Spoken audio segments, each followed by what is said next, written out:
Let's come back. Alright, तो ये वो सारे क्वेश्चंस हैं जो कि मुझसे पूछे जाते हैं और मैं हमेशा से सबको डिफरेंट क्वेश्चंस देखता हूँ और उनको उसके आंसर करता हूँ, क्योंकि लोग स्टूडेंट्स जो हैं पाकिस्तान में, इंडिया में बैठे इतने फ्रस्ट्रेट हुए हैं कि उनको समझ नहीं आ रही और उस चीज़ का जो है वो फ़ायदा उठाते हैं कंसल्टेंट। सही है। सो आज हमने बात करनी है वो बेसिक पॉइंट्स, वो की पॉइंट्स जिस पे आपको फोकस करना है while you applying a student visa. Does not matter कौन सा कंट्री है, कौन से कंट्री आप जा रहे हैं, लेकिन मैं आज सिर्फ बात करूंगा ऑस्ट्रेलिया की कि ऑस्ट्रेलिया का अगर आप वीज़ा अप्लाई कर रहे हैं तो आपने कौन सी चीज़ों को मद्देनज़र रखना है, आपने वो कौन कौन से स्टेप करने हैं ताकि आपका वीज़ा जब अप्लाई करें तो आपको रिजेक्शन के कम से कम चांसेस हों। तो लेट्स गेट स्टार्टेड।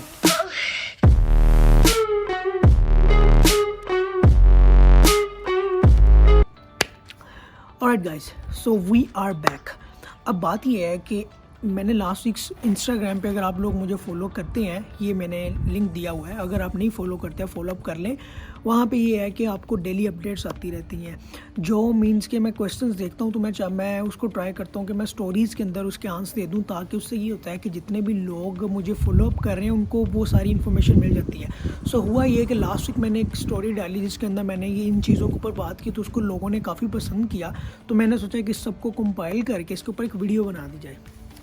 तो बात ये थी कि यार हमने 3 बार स्टूडेंट वीज़ा अप्लाई किया है, हमारा वीज़ा रिजेक्ट हो गया है, कंसल्टेंट जो है वो हमारी हेल्प नहीं कर रहा, कंसल्टेंट हमारी बात नहीं सुन रहा।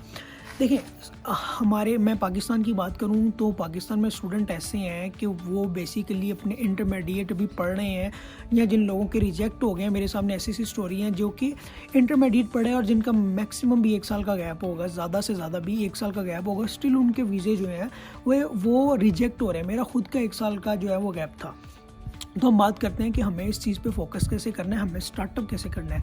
तो स्टार्टअप यहाँ से होगा कि जब आप वीज़ा अप्लाई करेंगे तो सबसे पहले आप लोगों ने खुद रिसर्च करनी है। यू हैव टू नो कि आप कौन से वीज़ा अप्लाई कर रहे हैं, आप कौन सी यूनिवर्सिटी के अंदर जा रहे हैं, आप कौन सा कोर्स अप्लाई कर रहे हैं, ये आपको खुद पता होना चाहिए।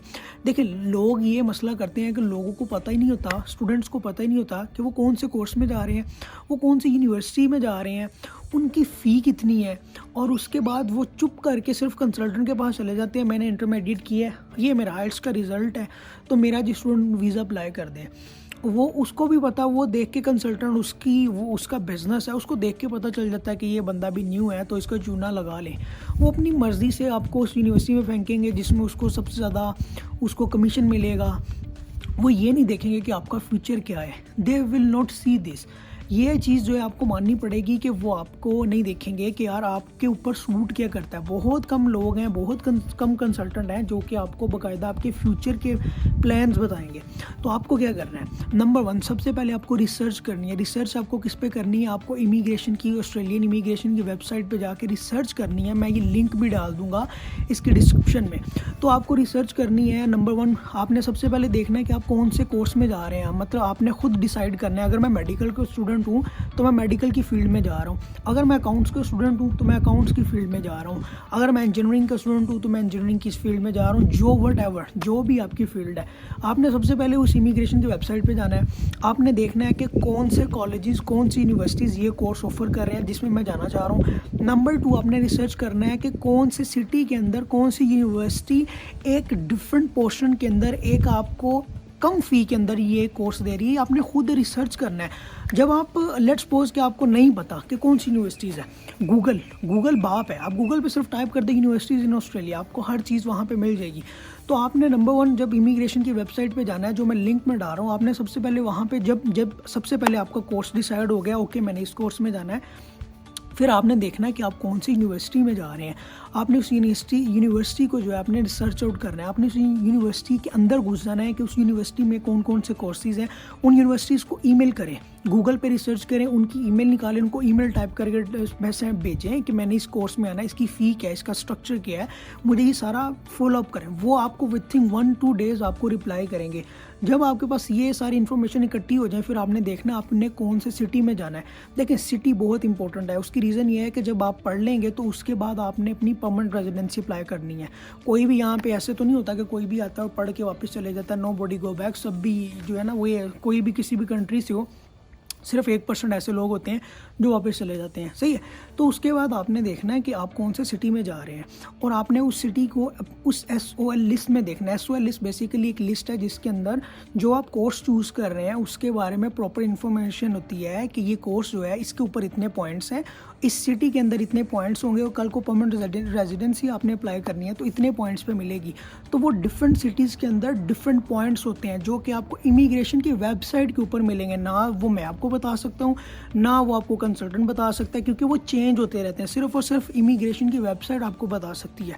सो गाइस, जब सबसे पहले आपके पास ये रिसर्च आउट हो जाएगी, आपको पता होगा कि मैं कौन सी यूनिवर्सिटी में जा रहा हूँ, कौन से कोर्स में जा रहा हूँ, कौन से सिटी में जा रहा हूँ। फिर जब आप जाके कंसल्टेंट के आगे अपनी फ़ाइल रखेंगे ना, तो कंसल्टेंट को पता होगा कि ही ऑलरेडी न्यू, इसको पता है, वो आपको चूना कम से कम लगाएगा, उसको पता होगा। ये बात नंबर 1, रिसर्च आउट, अपनी रिसर्च पूरी करें फिर जाएं। उसके बाद जब आपका ये हो जाएगा, फिर आपने जो अपने कंसल्टेंट को फॉलोअप करना है कि वो आपकी SOP के अंदर क्या टाइप कर रहा है, आया जो चीज़ें आपकी रियल है वही टाइप कर रहा है। देखें, समटाइम ये होता है कि कुछ लोग हैं वो मतलब कि वर्किंग स्टूडेंट्स हैं जो कि साथ साथ काम कर रहे हैं, तो उनकी SOL लिस्ट में लिखा जाता है कि ये एज अ स्टूडेंट था और साथ में यहाँ पे काम कर रहा था। तो ये 100% गारंटी है कि अगर तो एम्बेसी को थोड़ा सा डाउट हुआ वो कॉल करके पूछेंगे। देखें, इसमें वीज़ा सबसे ज़्यादा रिजेक्शन के जो भी मेरे पास अभी तक लोगों के रिस्पॉन्सेज और लोगों के क्वेश्चंस आए हैं वो यही आए हैं कि यार मुझे इंटरव्यू कॉल आई और सोन उसके 1-2 दिन के बाद वीज़ा रिजेक्ट हो गया। इसकी रीज़न क्या है? जब एम्बेसी को थोड़ी सी डोजी थिंग्स नज़र आती हैं, मीन्स के जब उनको थोड़ी सी गड़बड़ नज़र आती है तो वो आपको कॉल करती है। वो क्या होता है कि आपके SOP में लिखा होता है कि ये बंदा फ़लाँ जगह पे जॉब कर रहा है, लेकिन जब वो आपके उस फ़लाँ अदारे के अंदर जॉब करता है और उनको कॉल कर रहे हैं तो वो तो कहते हैं हम इस बंदे को जानते ही नहीं है।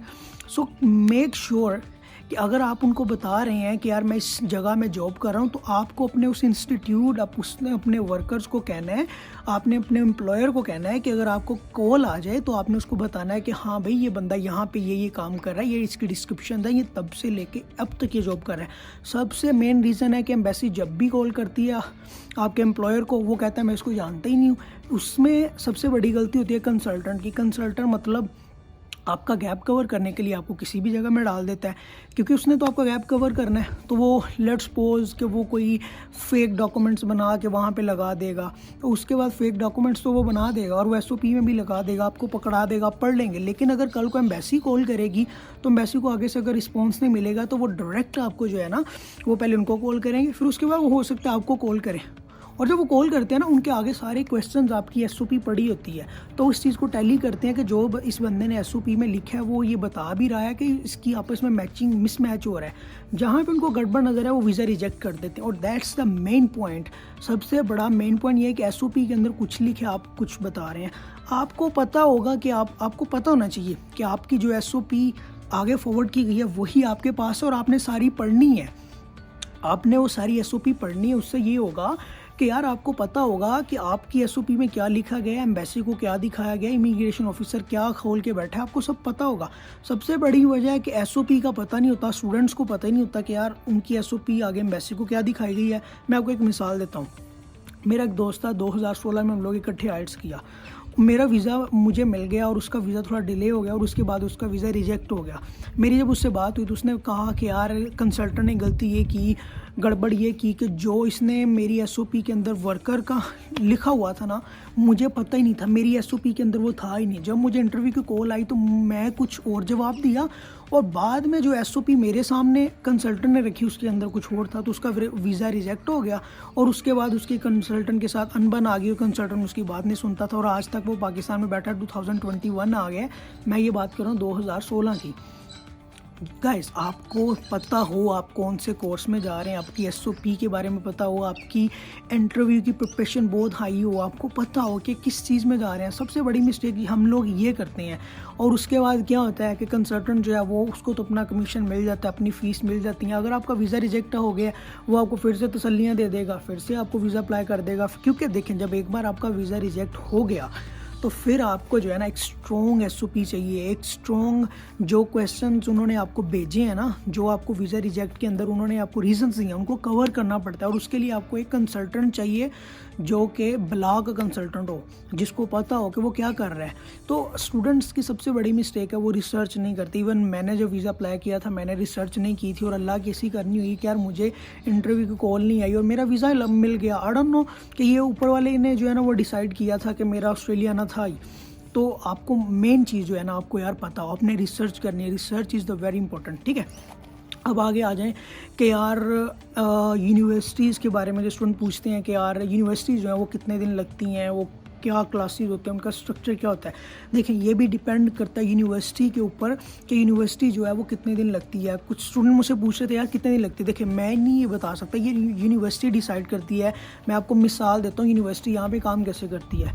यूनिवर्सिटी यहाँ पे ऐसे काम करती है कि जब आप यूनिवर्सिटी स्टार्ट हो जाती है तो आपको यूनिट जो है ना वो पढ़ने पड़ते हैं। लेट्स सपोज के मिनिमम आपको 3 यूनिट्स होते हैं और मैक्स आपको 5 यूनिट जो है ना वो पढ़ने पड़ते हैं, डिपेंड ऑन आप कितना अफोर्ड कर सकते हैं।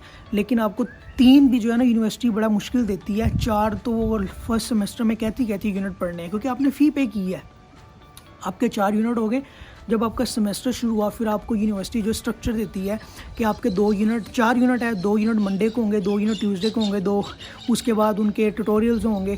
तो ऐसे मिला के 3-4 दिन 5 दिन यूनिवर्सिटी आपको ऑफ़र करती है। फिर आपको यूनिवर्सिटी वालों से ख़ुद बैठ के बात करनी होती है कि मैंने ये लेट्स सपोज के 2 दिन क्लासें लेने की बजाय मैंने अपनी सारी क्लासें 2 दिन में ही डिसाइड करनी है। ये आप पे डिपेंड करता है। यूनिवर्सिटी 5 दिन भी हो सकती है, यूनिवर्सिटी 2 दिन भी हो सकती है, और कुछ रीज़न ऐसे होते हैं जिसमें यूनिवर्सिटी 5 दिन ही होती है, आपको जाना पड़ता है। जब मेरा सेकंड लास्ट सेमेस्टर था मुझे याद था मुझे 3 से 4 दिन जाना पड़ता था, क्योंकि यूनिवर्सिटी जो लेक्चर आपका होता है वो उस दिन में होता है, तो आपको वो दिन क्विट करना पड़ता है, आपको जाना पड़ता है। सो इसका आप नहीं बता सकते कि कितने दिन होगी, कितने दिन नहीं होगी, कौन से दिन होगी, ये आपको यूनिवर्सिटी बताएगी। और आपको यूनिवर्सिटी के साथ उसके ऊपर जो है बात करके ही डिसाइड होता है कि आपकी कौन से दिन यूनिवर्सिटी लगेगी और कौन से दिन नहीं लगेगी, कौन से यूनिट्स होंगे। It's a very important. ये ऐसे क्वेश्चंस हैं जो कि आपको रिसर्च करके भी मिल सकते हैं, और मैं भी आपके साथ शेयर करता हूँ, आपको इंस्टाग्राम पे भी बता देता हूँ। तो अगर आपने इंस्टाग्राम पे मुझे फॉलोअप नहीं किया, आप वहाँ पे मुझे फॉलोअप करें। आपके कोई भी क्वेश्चंस हो आप मुझसे वहाँ से आंसर करें, मैं ट्राई करूँगा उसका जल्द से जल्द आपको जवाब दे दूँ। दैट्स ऑल, आज के लिए बस इतना ही था। I will see you next video. अल्लाह हाफिज़।